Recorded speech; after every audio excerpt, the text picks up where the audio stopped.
Drones come in various forms, each designed for specific tasks.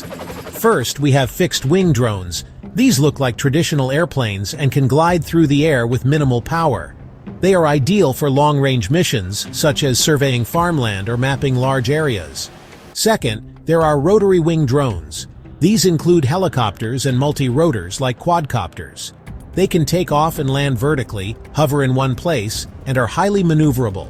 This makes them perfect for aerial photography, inspections, and emergency response. Third, there are hybrid drones. These drones combine the endurance of fixed-wing models with the vertical takeoff ability of rotary-wing designs.